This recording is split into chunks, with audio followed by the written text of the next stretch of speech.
नमस्कार दोस्तों, मैं मुकेशप्रीत सिंह फिर से आपका स्वागत करता हूं आपके अपने YouTube चैनल पर। आज अपने यहां देख रहे हैं साइकोलॉजी का पार्ट, वो भी 2015 का जो रीट का पेपर था। 2015 में जो रीट का एग्ज़ाम हुआ है उसका ये साइकोलॉजी का पार्ट है 30 क्वेश्चन, और बाकी जो पार्ट हैं वो भी जल्दी अपलोड कर दिए जाएंगे। तो आप किसी भी टेट एग्ज़ाम की तैयारी कर रहे हैं तो साइकोलॉजी तो आपके कॉमन रहेगी, और जो रीट की तैयारी कर रहे हैं, सी टेट की आने वाली एग्ज़ाम की तैयारी कर रहे हैं, वो भी लास्ट ईयर के एग्ज़ाम्स जितने भी हैं उनकी साइकोलॉजी और अपना जो सब्जेक्ट है उसके क्वेश्चन ज़रूर करके देखें। तो ये जो पेपर है ये आप सभी ज़रूर ट्राई करें। तो पहला क्वेश्चन देखते हैं। मेरिडिथ के अध्ययन के आधार पर कहा जा सकता है कि सामान्य रूप से उन परिवारों के बालक डैश होते हैं जो सामाजिक स्तर पर उच्च होते हैं। ऑप्शंस हैं कम स्वस्थ एवं विकसित, अधिक स्वस्थ और विकसित, अधिक स्वस्थ कम विकसित, या स्वस्थ नहीं पर विकसित। हिंदी इंग्लिश दोनों में दिया हुआ है, और आप कमेंट करके ज़रूर बताएं। साथ ही साथ जो लाइव हैं इस समय अपना जो आंसर है वो देते जाएं, और सभी 30 के 30 क्वेश्चन साइकोलॉजी के देखेंगे। तो इसका जो राइट आंसर है आज वो अपने चेक करते हैं क्या आएगा इसका जो सही आंसर है वो है ऑप्शन नंबर बी, कम स्वस्थ एवं अधिक स्वस्थ एवं विकसित। कि जो सामाजिक स्तर पर उच्च होंगे उनके जो बालक हैं, सामान्य रूप से उनके जो बालक हैं वो क्या होंगे, अधिक स्वस्थ और विकसित होंगे। कैटल द्वारा विश्लेषित, ये मोस्ट इम्पोर्टेंट क्वेश्चन है कि कैटल द्वारा विश्लेषित किए गए व्यक्तित्वशील गुणों की संख्या कितनी है। ऑप्शंस हैं 13, 15, 16 या 14। What are the number of personality traits analyzed by Cattell? तो इसका जो राइट आंसर है वो क्या आएगा, ऑप्शन नंबर सी, यानी कि 16। 16 शील गुण बताए हैं व्यक्तित्व के कैटल ने। आगे देखिए, मुर्रे ने एक परीक्षण की रचना करके इतिहास रच दिया, वह क्या है। और देखिए, अपने नाम अगर इकट्ठा लें तो मॉर्गन मुर्रे लेते हैं, लेकिन यहाँ असल में जो है परीक्षण की जो रचना की थी वो मुर्रे ने की थी। मॉर्गन जो हैं वो उनके बाद में आए थे। तो ऑप्शन क्या क्या है आपके, स्याही डब्बा परीक्षण, वाक्य पूर्ति परीक्षण, विषय आत्मबोधन परीक्षण, या मूल्यांकन मापनी। तो इसका भी राइट आंसर देख लेते हैं क्या आएगा, ऑप्शन नंबर सी, यानी कि TAT। तो मॉर्गन मुर्रे का TAT है, ध्यान रहे आपको।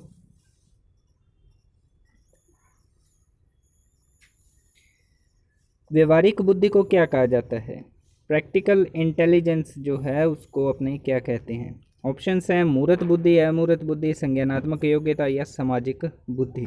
व्यवहारिक जो है ये जब आप बुद्धि का वर्गीकरण पढ़ेंगे तो इसमें आप मूर्त, अमूर्त, सामाजिक और ये बुद्धि पढ़ेंगे, उसी में आपको एक व्यवहारिक बुद्धि का भी नाम आएगा। तो व्यवहारिक बुद्धि जो है वो किससे कहा गया है, तो राइट आंसर क्या आएगा इसका, ऑप्शन नंबर ए, यानी कि कॉन्क्रीट जो है, मूर्त जो है उसी को व्यवहारिक कहा गया है। ये देखिए, आप सभी ने पढ़ा है गिलफोर्ड का त्रिआयामी सिद्धांत, जिसमें उसने जो बुद्धि के कोष्टक बताए हैं वो 4×5×6 यानी एक घनाभ की आकृति उन्होंने बताई है। तो वो कुल कितने कारकों की संख्या या कोष्टक कितने थे उसके अंदर, तो जैसा कि मैंने बता ही दिया है 4×5×6।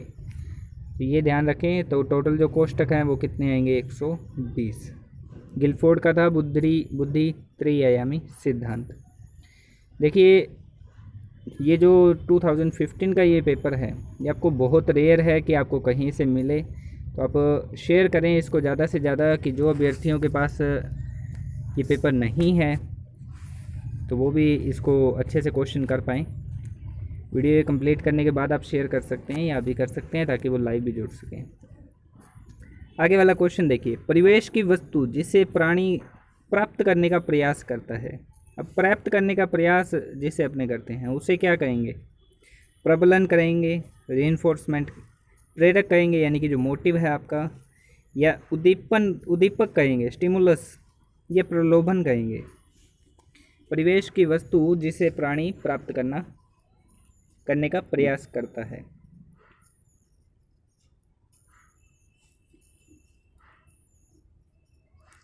तो वो क्या आएगा आपका मोटिव यानी कि प्रेरक। ध्यान रहे सिंपल क्वेश्चन है, यही आपके गलत होते हैं सभी अभ्यर्थियों के। व्यक्तिगत भेद में हम पाते हैं, व्यक्तिगत जब अपने इंडिविजुअल डिफरेंस करते हैं तो उसके अंदर अपने क्या पाते हैं, विचलनशीलता, प्रतिमानता, दोनों या उपरोक्त में से कोई नहीं। व्यक्तिगत भेद जब अपने बात करें, इंडिविजुअल डिफरेंस की अगर अपने बात करें तो हम क्या पाते हैं,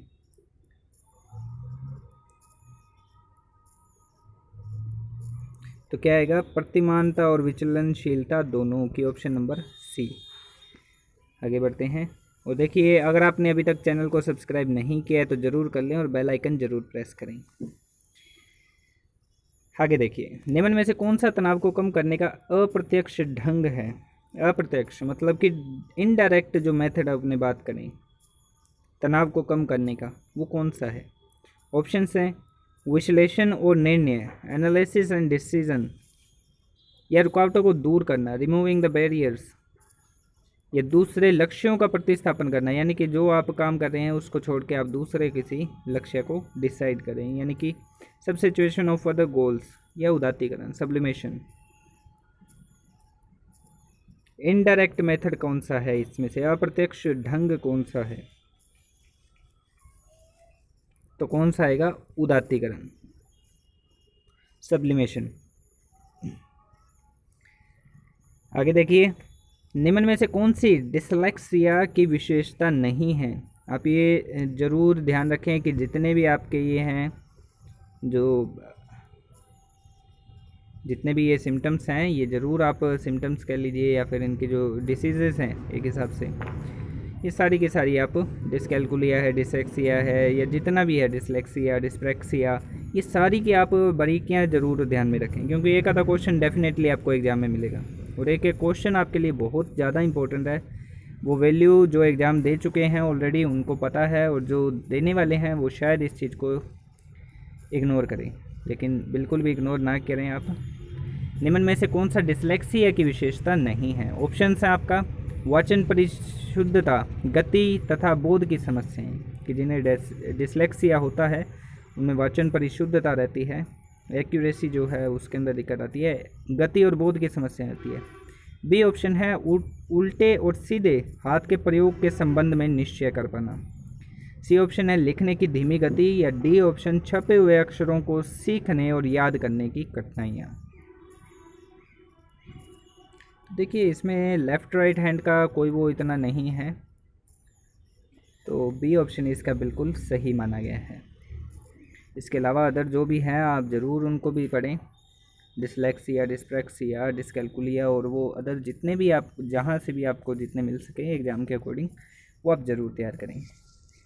और अदर जो वीडियोस हैं इंग्लिश का ऑलमोस्ट कंटेंट करवाया गया है, और जल्द ही शिक्षण विधियाँ भी शुरू कर दी जाएगी, तो सभी विषयों की इंग्लिश, हिंदी या अपने मैथ, साइंस, SST इनकी शिक्षण विधियाँ, और साइंस का पोर्शन जल्दी शुरू किया जा रहा है, तो आप चैनल को सब्सक्राइब करें। आगे देखते हैं क्वेश्चन नंबर 10। सशक्त अभिप्रेरणा सीखने का प्रभावशाली घटक है। इससे बालक स्वस्थ रहता है, ध्यान करता है, शीघ्र सीखता है या प्रसन्न रहता है। सशक्त अभिप्रेरणा यानी कि जो पावरफुल मोटिवेशन है वो लर्निंग का एक प्रभावशाली घटक है। कि पावरफुल मोटिवेशन से बच्चा क्या करेगा, लर्न रैपिडली, मतलब कि वो क्या करेगा, जल्दी जल्दी सीखेगा। ऑप्शन नंबर सी इसका बिल्कुल राइट है। आगे देखिए हस्तशिल्प यानी कि जो क्राफ्ट एजुकेशन है, क्राफ्ट जो बनाते हैं हस्तशिल्प, उसकी शिक्षा दी जानी चाहिए किन बालकों को, मंदबुद्धि बालकों को, रिटार्डेड जो चाइल्ड है उसको, पिछड़े बालक को, बैकवर्ड जो हैं सामान्य यानी कि कॉमन बच्चों को, या प्रखर बुद्धि यानी कि गिफ्टेड जो चाइल्ड हैं उन्हें दी जानी चाहिए। तो हस्तशिल्प जो है उसको नेसेसरी अपने अगर कहें तो वो किसके लिए है, मंदबुद्धि बालकों के लिए है। आगे देखिए छात्रों में चोरी करने की आदत को कैसे दूर किया जा सकता है। ये देखिए, इस प्रकार के जो क्वेश्चन है ये अप्लाइड रहते हैं आपके लिए, तो ऐसे प्रश्न ज़रूर करें आप जितने भी हो सकें। छात्रों में चोरी करने की आदत को कैसे दूर करेंगे आप? बालकों को पारितोषिक देकर, उदाहरण देकर, ताड़ना देकर या सजा देकर। तो किस प्रकार से आप उनका जो चोरी करने की आदत है वो दूर करेंगे? तो इसका सिंपल ऑप्शन क्या रहेगा? Through example. आप उनको एग्जाम्पल दे के कि चोरी करने पे ऐसे होता है, या किसी भी तरह का आप एग्जाम्पल दे सकते हैं जिसके अंदर एक उनको सीख मिल सके और चोरी करने की जो आदत है वो छूट जाए। ये ऑप्शन बिल्कुल राइट है, उदाहरण देकर। 30 नंबर क्वेश्चन देखिए, प्रतिभावान बालकों की पहचान करने के लिए सबसे अधिक महत्व किसे दिया जाना चाहिए? अभिभावकों के मत को देना चाहिए सबसे ज़्यादा जो महत्व है प्रतिभाशाली बालकों की पहचान करने के लिए हमें, या वस्तुनिष्ठ परीक्षणों के परिणाम को देना चाहिए, शिक्षक के निर्णय को देना चाहिए, या समुदाय के विचारों को देना चाहिए? देखिए, सबसे इम्पोर्टेंट है कि आप चारों ऑप्शन पढ़ें अच्छे से। तो कमेंट करके बताइए कौन सा इसका राइट आंसर आएगा आपके अकॉर्डिंग, फिर अपने इस पे बात करते हैं आगे।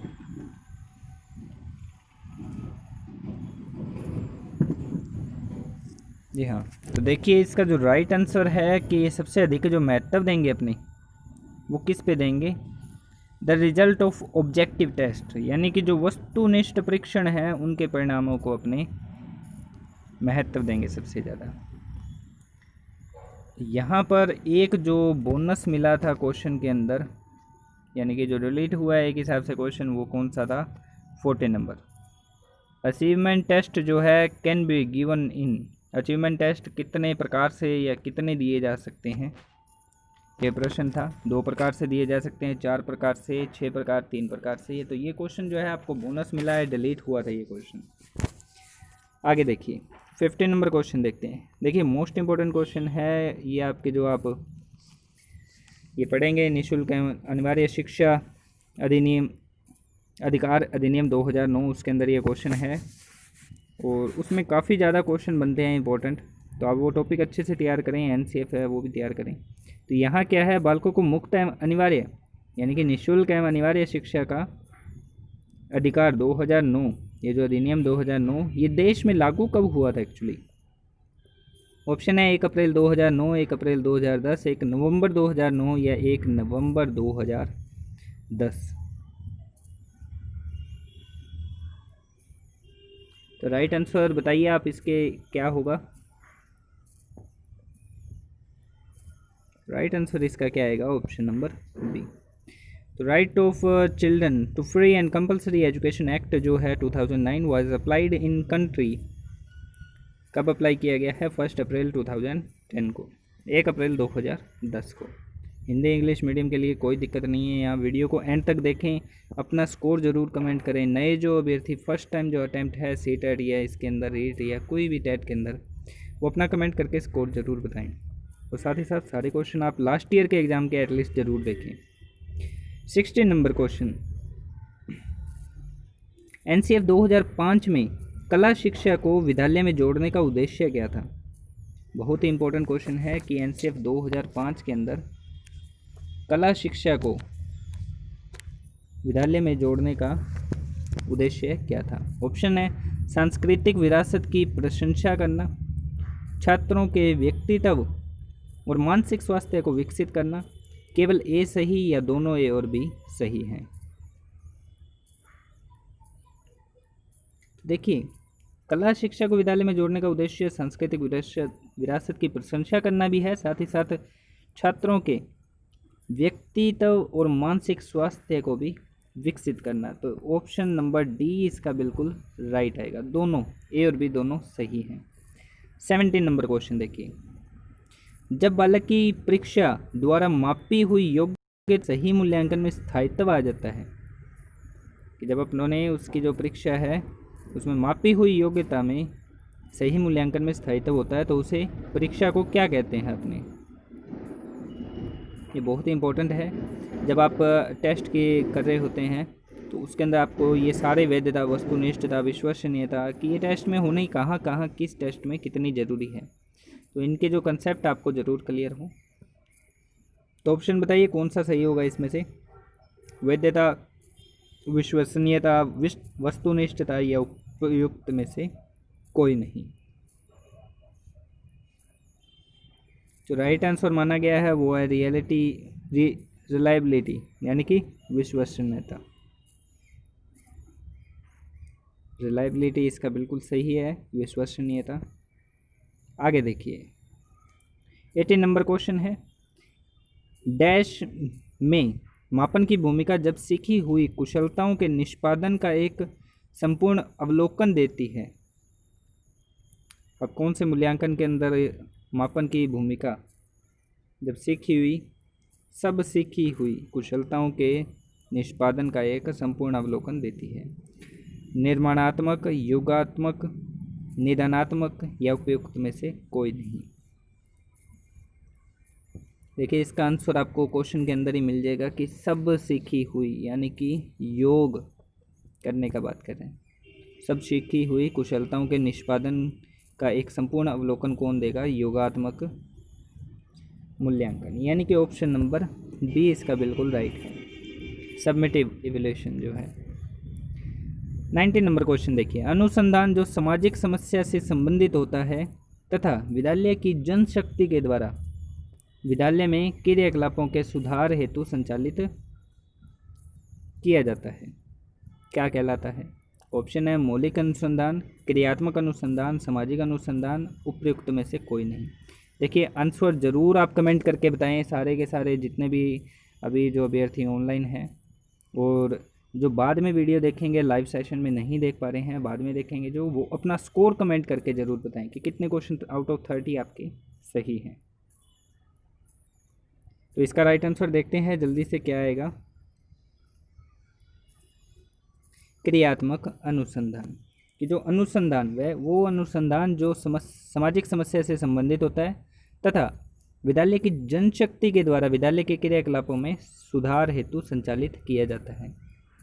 तो कौन सा कहलाएगा? एक्शन रिसर्च या क्रियात्मक अनुसंधान।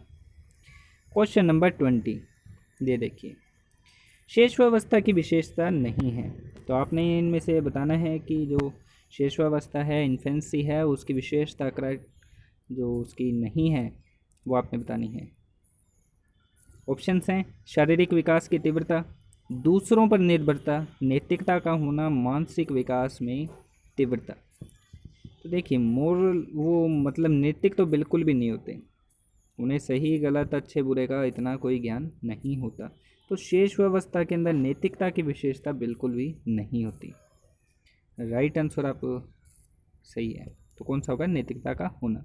कमेंट करके ज़रूर बताते रहिए सही ऑप्शन कौन सा है। आगे आते हैं 21 नंबर क्वेश्चन पे। 20 क्वेश्चन अब तक हो चुके हैं और फिर से मैं एक आपसे कह रहा हूँ कि जिन्होंने चैनल को सब्सक्राइब नहीं किया ज़रूर कर लें। अभी हाल में हिंदी, इंग्लिश, मैथ, साइंस और SST 2015 का भी पेपर अपलोड कर दिया जाएगा, और जो रीट 2017 का पेपर है वो भी अपलोड किया हुआ है, वो भी आप चेक कर सकते हैं।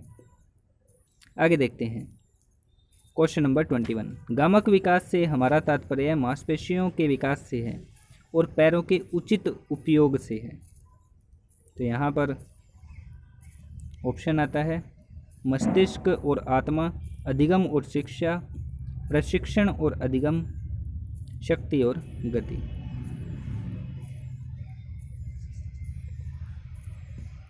किसकी बात की जा रही है यहाँ पर? तो राइट आंसर क्या आएगा? शक्ति और गति। मांसपेशियों का जो विकास है, साथ ही साथ पैरों का उचित उपयोग, तो क्या आएगा? शक्ति और गति। 20वीं शताब्दी बालक को शताब्दी किसने कहा है? 20वीं शताब्दी को बालक की शताब्दी किसने कहा है? आप सभी को पता है, तो राइट आंसर कमेंट करके बताइए जल्दी से।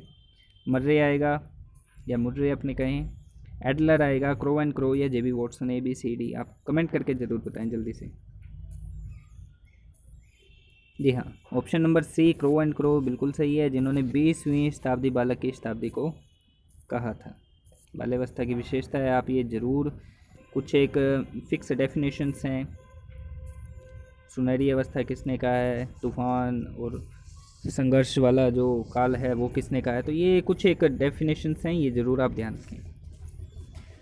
हाँ, तो कौन सी अवस्था, यानी कि इस अवस्था को मिथ्या परिपक्वता, यानी कि उनके अंदर स्यूडो मेच्योरिटी होती है कि झूठ मूठ की अगर अपने कहें कि वो अपने आप में मानते हैं कि हम परिपक्व हो गए हैं, मेच्योर हो गए हैं, तो मिथ्या परिपक्वता का समय किसे कहा गया है? शैशवावस्था, बाल्यावस्था, किशोरावस्था या प्रौढ़ावस्था? तो देखिए, शैशवावस्था और प्रौढ़ावस्था बिल्कुल भी नहीं है, क्योंकि प्रौढ़ में एक्चुअली मेच्योर होते हैं, शैशवावस्था में मेच्योरिटी बिल्कुल नहीं होती। तो बाल्यावस्था, किशोरावस्था में से है। तो आप कमेंट करके बताइए कौन सा आपके अकॉर्डिंग बिल्कुल सही है, फिर आपको राइट आंसर बताते हैं। हाँ, राइट आंसर इसका क्या आएगा? चाइल्डहुड, यानी कि बाल्यावस्था, जिसे हमने क्या कहा है? मिथ्या परिपक्वता का काल। आगे देखिए, मनुष्य जीवन का आरंभ मूलतः घटित है। बहुत ही इंपॉर्टेंट क्वेश्चन है कि the origin of human life can be traced by या ट्रेस्ड टू। ऑप्शंस है 2 कोश, केवल 1 कोश, कई कोश या कोई कोश नहीं। कि जो आरंभ है ह्यूमन का, ओरिजिन जो है वो कैसे, मतलब मूलतः कैसे घटित होता है? 1 कोश से, 2 कोश से, कई कोशों से मिलकर बना होता है या कोई कोश ही नहीं होता?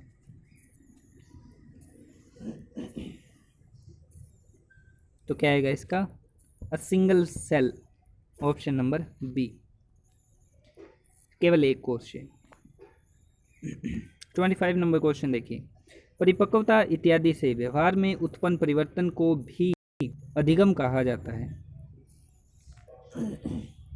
क्या आप जो मेच्योरिटी के कारण, मेच्योरेशन के कारण आपके जो बिहेवियर के अंदर चेंज आएगा, क्या आप उसको भी अधिगम कहेंगे? हाँ, नहीं, अनिश्चित या कभी कभी कहेंगे? देखिए, जो मेच्योरिटी के कारण आपके बिहेवियर के अंदर जो चेंजेस आ रहे हैं वो लर्निंग नहीं है। ध्यान रखें, मोस्ट इम्पोर्टेंट क्वेश्चन है और ये काफ़ी बार पूछा भी गया है कि परिपक्वता इत्यादि के कारण व्यवहार में जो परिवर्तन होगा वो अधिगम नहीं है। ध्यान रखें, वो मेच्योरिटी है। व्हाट इज़ थिंकिंग, चिंतन क्या है? ऑप्शन से देखिए, प्रतीकों का प्रयोग, भाषा का प्रयोग, प्रत्याक्षिक प्रक्रिया है या संप्रत्यय अधिगम है? What is thinking, use of symbols, use of language, perceptual process या कंसेप्ट लर्निंग? 26 नंबर क्वेश्चन का आंसर बताइए जल्दी से कमेंट करके। तो जो है, अगर अपने बात करें चिंतन की, तो वो प्रतीकों का प्रयोग है। ऑप्शन नंबर ए भी इसका बिल्कुल राइट है। 27 नंबर क्वेश्चन देखिए, जल्दी से कंप्लीट कर रहे हैं 30 क्वेश्चन, इसी के साथ वीडियो कंप्लीट हो जाएगी। और चैनल को ज़रूर सब्सक्राइब करें, बेल आइकन प्रेस करें ताकि नेक्स्ट वीडियो से आप अपडेट रहें। आगे देखिए, अप्रत्यक्ष पथ समस्याओं का उपयोग किस श्रेणी के प्रयोज्य के लिए किया जाता है? अप्रत्यक्ष पथ समस्या जो है, डिटोर प्रॉब्लम्स जो हैं उनके अंदर अगर अपनी बात करें तो बच्चे, प्रौढ़, चिड़िया या पशु के लिए? तो क्या आएगा इसका जो सही आंसर है वो क्या आएगा? ऑप्शन नंबर बी, अडल्ट्स के लिए, प्रौढ़ के लिए। 28 नंबर क्वेश्चन, समस्या के अचानक समाधान की वकालत करने वाले सिद्धांत को क्या कहते हैं? जो अचानक ही समाधान कर दे उसकी वकालत करने वाला। और अचानक तो क्या आएगा आपके माइंड में? या तो क्या आएगी? इंसाइट या सूझ होगी। तो जो अपना सूझ का सिद्धांत है वो इसके अंदर क्या आएगा? सटीक बैठेगा। समस्या के अचानक समाधान की वकालत करने वाला सिद्धांत कौन सा है? सूझ का सिद्धांत। 29 नंबर क्वेश्चन देखिए, बिल्कुल बहुत ही इंपॉर्टेंट क्वेश्चन है ये भी। 29 नंबर जो है, संवेदना ज्ञान की पहली सीढ़ी है, ये कथन है किस चीज़ का? संवेदना की बात कर रहा है, यहाँ ज्ञान की बात कर रहा है। तो मानसिक विकास, शारीरिक विकास, ध्यान का विकास है या भाषा का विकास है? तो किसका आएगा? मेंटल डेवलपमेंट जो है, sensations is a gateway of knowledge, that is a statement of mental development. Last question है आज का, ये देखिए बहुत ही ज़्यादा आपने अगर इसको मोस्ट इम्पोर्टेंट क्वेश्चन कहें इसका रेट 2015 वाले एग्ज़ाम का, तो उनमें एक क्वेश्चन ये भी है, निम्न में से कौन सीखने के सही स्तर है, सीखने का सही स्तर बताना आपने। तो ऑप्शन आपके सामने है। सबसे पहले तो देखिए ऐसे क्वेश्चंस को करने का तरीका क्या है, डिस्कार्ड करना सीखिए। तथ्य चारों में आ रहा है काट दीजिए, प्रज्ञान चारों में आ रहा है काट दीजिए। पीछे आपके पास सिर्फ 2-3 ऑप्शन बचे हैं, ज्ञान प्राप्त करना, सूचना और बोध। अब आप देखिए कि सीखने का जो स्तर है, सबसे पहला तो तथ्य है, सबसे लास्ट में आपको प्रज्ञान यानी कि विजडम, नॉलेज आ जाएगी आपके पास, ज्ञान आ जाएगा। बीच के जो 3 स्टेप हैं वो क्या होंगे, आपके पास फैक्ट हैं, उसके बाद आप क्या करेंगे, उसके बाद आप सूचना करेंगे कलेक्ट, फिर आपको कुछ ज्ञान प्राप्त होगा जिससे आपको कुछ बोध होगा, और बोध के बाद आपके अंदर क्या आ जाएगी, विजडम आ जाएगी, प्रज्ञान आ जाएगा। तो ऑप्शन नंबर सी इसका बिल्कुल राइट है, ध्यान रखें ऑप्शन नंबर सी। सबसे पहले तथ्य यानी कि फैक्ट, फिर आप इन्फॉर्मेशन कलेक्ट करेंगे, इन्फॉर्मेशन यानी सूचना, फिर आपको नॉलेज आएगी, ज्ञान प्राप्त करेंगे यानी कि फिर बोध कॉम्प्रीहेंशन, और उसके बाद आपका प्रज्ञान यानी कि विजडम। तो देखिए आज के जो 30 क्वेश्चन थे साइकोलॉजी के अपनों ने देख लिए हैं, और ये रीट एग्ज़ाम में आए हुए हैं। रीट एग्ज़ाम आप 2015 कहिए या 16, एक ही बात है, ठीक है। तो इसके अलावा अब जो बाकी सब्जेक्ट बचे हैं उनको भी जल्द ही कवर कर दिया जाएगा 1-2 दिन के अंदर। तो चैनल को सब्सक्राइब करें, बेल आइकन प्रेस करें, और जिन्होंने पिछली वीडियोस नहीं देखी हैं वो डिस्क्रिप्शन में लिंक दिए हुए हैं, psychology, Hindi, English, math, science सभी के, आप उनको देख सकते हैं, चैनल पे विजिट कर सकते हैं। और कम्युनिटी टैब के अंदर क्वेश्चन पूछे जाते हैं डेली, आप उनमें पोलिंग करें। साइकोलॉजी के क्वेश्चन मोस्टली वहाँ पे 99% साइकोलॉजी के क्वेश्चन पूछे जाते हैं। साथ ही साथ कोई भी न्यूज़ जिसका हम वीडियो नहीं बना पाते वो वहाँ पर पोस्ट कर दी जाती है कम्युनिटी टैब के अंदर। तो ओवरऑल चैनल को सब्सक्राइब करें, बेल आइकन प्रेस करें। मिलते हैं नेक्स्ट वीडियो में, थैंक यू। और वीडियो को शेयर करना बिल्कुल ना भूलें।